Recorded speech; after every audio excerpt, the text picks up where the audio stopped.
Welcome viewers, आज हम बनाने जा रहे हैं बिस्किट्स कस्टर्ड। तो मेरे साथ रहिए और रेसिपी को एंड तक देखते रहिए किस तरह से बिस्किट्स कस्टर्ड तैयार किया जाता है। इसके लिए हमें चाहिए बिस्किट्स। तो मैंने यहाँ पर दो तरह के मुख्तलिफ बिस्किट्स लिए हैं, मैं आपको दिखा देती हूँ। ये गंदम के बिस्किट्स हैं और ये कुछ मिक्स बिस्किट्स हैं। तो दो तरह के बिस्किट्स हैं हमारे पास। आम दस्ते के अंदर हम इन टूटे हुए बिस्किट्स को कूट लेंगे, यानी कि इनका चूरा बना लेंगे अच्छी तरह। तो मैं इन्हें कूट लेती हूँ इस तरह से और बिल्कुल इनका चूरा जो है वो बिल्कुल रेडी कर लूँगी मैं। यहाँ पर मैंने इन्हें कूट लिया है और अब मैं इसे इसमें पलट दूँगी। जो भी चूरा बिस्किट्स हैं वो सारे मैंने इस कटोरी में निकाल लिए हैं। बिल्कुल आप देख सकते हैं बिस्किट्स का चूरा तैयार है हमारे पास। यहाँ पर मैंने लिए 3 अदद कैरी। मैं दिखा दूँ, इस साइज़ की मैं कैरी इस्तेमाल कर रही हूँ। ये 3 अदद कैरी हैं जो कि मैंने ली हैं और आप देख सकते हैं ये बिल्कुल कच्ची नहीं है बल्कि थोड़ी थोड़ी सी पक गई हैं। मैंने लिए हैं 2 अदद सेब। आप देख सकते हैं ये सेब किस साइज़ के हैं, 2 अदद लिए हैं मैंने। अब यहाँ पर मैंने कैरी और सेब दोनों को कट कर लिया है। आप देख सकते हैं कि एक बोल में मैंने कैरी कट की हैं, इसमें आप देख सकते हैं किस तरह कट किए हैं, और दूसरे में सेब कट कर रखे हैं। ये दोनों मैंने कट कर लिए हैं छीलने के बाद। और अब एक पतीले में हम जो है इन चीज़ों को दोनों को पलट देंगे, यानी कि किसी भी एक पतीले में लेकर आप जिसमें पका सकें उसमें इन दोनों चीज़ों को पलट देंगे। यानी कि सेब भी डाल देंगे और साथ ही इसमें कैरी भी डाल देंगे। कैरी भी डाल दी है मैंने इसमें। अब मैं डालूँगी इसमें 2 गिलास पानी। तो यहाँ पर मैं 2 गिलास पानी इसमें डाल दूँगी और इसे डिम चूल्हे पर गलने तक पकाऊँगी। तो चूल्हे पर रख देते हैं इसको। यहाँ पर मैंने लिया है 1 लीटर दूध। ये फुल क्रीम 1 लीटर दूध है जिसमें मैंने बॉयल आने के बाद इसको ठंडा कर लिया है बिल्कुल अच्छी तरह। पर मैंने लिया है 1/2 कप वनीला कस्टर्ड पाउडर ले रही हूँ मैं। यहाँ पर मेरे पास वनीला कस्टर्ड पाउडर अवेलेबल था तो इसलिए मैंने वनीला कस्टर्ड पाउडर लिया है। यहाँ पर ये 1/2 कप है पूरा और इसे एक बोल में हम डाल लेंगे। और साथ ही यहाँ पर कुछ चमचे दूध के डालेंगे इसमें ताकि इसे हम घोल सकें। तो घोलने के लिए हमें कुछ चमचे दूध चाहिए था जो कि ठंडा दूध है हमारे पास, उसी में से मैंने कुछ चमचे दूध के लिए हैं और इसमें मैं इसको घोल लूँगी। और अच्छी तरह जब तक इसमें ये जो लम्स नज़र आ रहे हैं अच्छी तरह घुल ना जाए उस वक्त तक हम इसे चमचे से चलाते रहेंगे ताकि अच्छी तरह मिक्स हो जाए। और यहाँ पर आप देख सकते हैं कोई लम्स वगैरह बाकी नहीं, अच्छी तरह बिल्कुल मिक्स हो चुका है दूध में, शानदार सा। और अब यहाँ कढ़ाई के दूध में जो है मैं यही वाला कस्टर्ड पाउडर जो बिल्कुल लिक्विड फॉर्म में कर लिया था मैंने इसमें डाल दूँगी और चमचे से इसे भी मिला लेंगे अच्छी तरह। जितना ये बोल में लगा हुआ बाकी रह गया है इसको भी मैं वापस डाल लूँगी इसी में। और अब इस दूध में भी इसको अच्छी तरह मिक्स कर लेंगे चमचा चलाकर, यानी कि अच्छी तरह ये ताकि दूध में हर तरफ मिल जाए, अच्छी तरह मिल जाए बिल्कुल ये।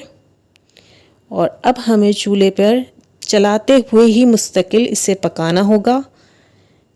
तो डिम आंच पर मैं इसी तरह चमचा चलाते हुए जो है इस कस्टर्ड को पकाऊंगी। याद रहे कि हमें चमचा चलाते हुए पकाना है, इसे छोड़ना नहीं है बिल्कुल भी, ताकि इसमें कोई लम्स वगैरह ना बने और कोई गुठली वगैरह जो है वो बिल्कुल भी ना बने बल्कि अच्छी तरह पक जाए। तो कुछ देर बाद आप देख सकते हैं यहाँ पर मेरा गाढ़ा सा कस्टर्ड पककर बिल्कुल तैयार हो चुका है। अब हम इसका चूल्हा जो है बंद करने से पहले इसमें एक और चीज़ ऐड करेंगे और वो ऐड करेंगे हम चीनी। चीनी मैं यहाँ पर 1 कप ले रही हूँ, आप अपने जायके के मुताबिक भी ले सकते हैं। अगर कम चीनी खाना पसंद करते हैं तो कम ले सकते हैं। मैंने यहाँ पर 1 कप चीनी ली है पूरी और इसे भी मैं चमचे की मदद से इस कस्टर्ड में मिला दूँगी। हम चीनी पहले भी डाल सकते थे लेकिन मुझे कस्टर्ड को बहुत ज़्यादा गाढ़ा करना था तो इस वजह से मैंने चीनी बिल्कुल एंड में डाली है। और बस दाना घुलने तक मैं इसे चूल्हे पर रखूँगी, उसके बाद मैं इसका चूल्हा जो है बंद कर दूँगी। यहाँ पर आप देख सकते हैं चीनी का दाना बिल्कुल घुल चुका है और हमारा कस्टर्ड पककर बिल्कुल तैयार हो गया है। और साथ ही मैंने इसका चूल्हा भी बंद कर दिया है। मैं आपको दिखा दूँ, देखें कितना शानदार सा गाढ़ा कस्टर्ड तैयार हुआ है। बिल्कुल जिस तरह का हमें रिक्वायर्ड था उसी तरह का बिल्कुल तैयार हो चुका है कस्टर्ड। कस्टर्ड का चूल्हा बिल्कुल बंद कर देंगे और इसे थोड़ी देर के लिए थोड़ी देर के लिए ठंडा होने देंगे, ज़्यादा देर ठंडा होने के लिए नहीं रखेंगे, चूल्हे से हटाकर समझ लें अलग रख देंगे बिल्कुल। देख सकते हैं कि कैरी और सेब हमारे पक रहे हैं। खासा पानी इसमें से रिड्यूस हो चुका है, लेकिन अभी भी कुछ पानी बाकी है, तो अभी रिड्यूस होने तक मुझे मज़ीद इसे पकाना है थोड़ी देर, तो थोड़ी देर इसे और पकने देंगे। यहाँ पर आप देख सकते हैं पानी खासा रिड्यूस हो चुका है, तो अब मैं इसमें चीनी डाल दूँगी। तो हाफ़ कप चीनी जो है मैं इसमें ऐड कर रही हूँ, और अब मुकम्मल शीरा सूखने तक मैं इसे पकने दूँगी। तो अब शीरा सूखने तक हम इसे इसी तरह चलाते हुए पकाएंगे थोड़ी देर। पर जो ये शीरा खासी हद तक सूख चुका है, यानी कि बहुत थोड़ा रह गया है, तो थोड़ा सा और पका लेते हैं ताकि ये बिल्कुल खुश्क हो जाए शीरा। तो थोड़ा सी देर और हमें पकाना है इसको। और यहाँ पर आप देख सकते हैं कि शीरा मुकम्मल तौर पर खुश्क हो चुका है, तो मैंने इसका चूल्हा बिल्कुल बंद कर दिया है, यानी कि ये बिल्कुल तैयार हो चुका है। लेकिन इसमें अभी एक काम और करना है हमने। मेरे पास फूड कलर है रेड कलर का, तो अगर आपके पास किसी और कलर का है या आपको कोई और कलर पसंद है तो आप वो डाल सकते हैं। मैंने यहाँ पर रेड कलर का फूड कलर इसमें डाल दिया है ताकि ये शानदार खूबसूरत सा कलर दे। और अब इसे ठंडा होने के लिए हम रख देंगे, रूम टेम्परेचर पर ठंडा करेंगे। अभी रेफ्रिजरेटर में बिल्कुल नहीं रखेंगे, तो रूम टेम्परेचर पर हम इसे ठंडा होने के लिए रख देते हैं। एक इस तरह की शीशे की डिश ली है जिसमें मैं इसको सेट करूँगी। तो आप देखते जाएं। सबसे पहले हम कस्टर्ड डालेंगे, जो हमारे पास कस्टर्ड मौजूद है। तमाम कस्टर्ड नहीं, कुछ हिस्सा कस्टर्ड का डालेंगे अभी, और इसको चमचे से इस तरह फैला देंगे हर तरफ डिश के अंदर अच्छी तरह।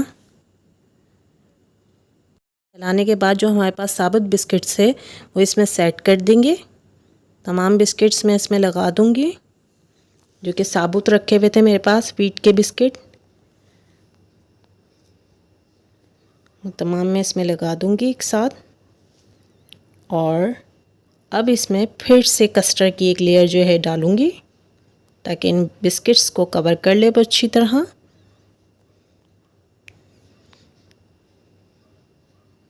और इसे अब दोबारा से चमचे की मदद से इस पर फैला देंगे ताकि अच्छी तरह कवर कर लें कस्टर्ड बिस्किट्स को। कि सेकंड लेयर पर अब हम डालेंगे कैरी और सेब जो हमने पका के रखे थे कलरफुल, वो मैं इस पर डाल दूंगी।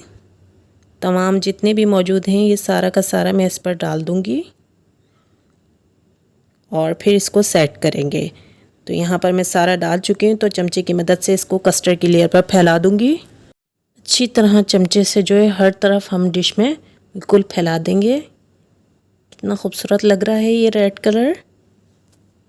जो हमारे पास थोड़ा सा कस्टर्ड बचा था वो इसके ऊपर रखेंगे, और इसको इस रेड कलर के मिक्सचर में मिक्स कर देंगे।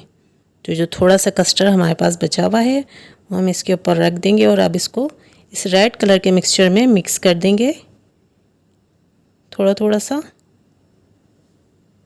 एंड के कस्टर्ड को इस रेड कलर के मिक्सचर में मिक्स कर दिया है। आप देख सकते हैं शानदार सी लुक दे रहा है ये बिल्कुल मिक्स होकर। जो बिस्किट हमने चूरा किए थे वो ऊपर से इस तरह से उनकी मदद से हम इसको इस तरह से गार्निश कर देंगे, यानी कि चूरा जो बिस्किट्स का हमारे पास मौजूद था उसकी मदद से हम इसको इस तरह से गार्निश कर देंगे। कस्टर्ड हमारा यहाँ पर बिल्कुल रेडी हो चुका है गार्निश होने के लिए, लेकिन अभी सर्व करने से पहले हमें इसे ठंडा करना होगा। तो कुछ देर के लिए हम इसे रेफ्रिजरेटर करेंगे ताकि ये ठंडा हो सके और लजीज सा जायका हमें दे सके, और उसके बाद ही हम इसको सर्व करेंगे। तो इसे रेफ्रिजरेटर कर देते हैं, पर हमने इसे कुछ देर के लिए रेफ्रिजरेटर कर दिया था। उसके बाद आप देख सकते हैं बिल्कुल ठंडा कस्टर्ड यानी कि चिल कस्टर्ड रेडी हो चुका है सर्व करने के लिए। मैं इसे थोड़ा सा बाउल में निकाल लेती हूँ। उम्मीद है आपको रेसिपी पसंद आई होगी। अगर हमारी रेसिपी आपको पसंद आई है बिस्किट कस्टर्ड्स की, तो इसे लाइक कीजिए और शेयर कीजिए, और कमेंट्स में अपनी राय का इजहार ज़रूर कीजिएगा। आप इस रेसिपी को जब ट्राई कर देखेंगे आपको बेहद पसंद आएगी ये recipe. Thanks for watching. Thank you so much.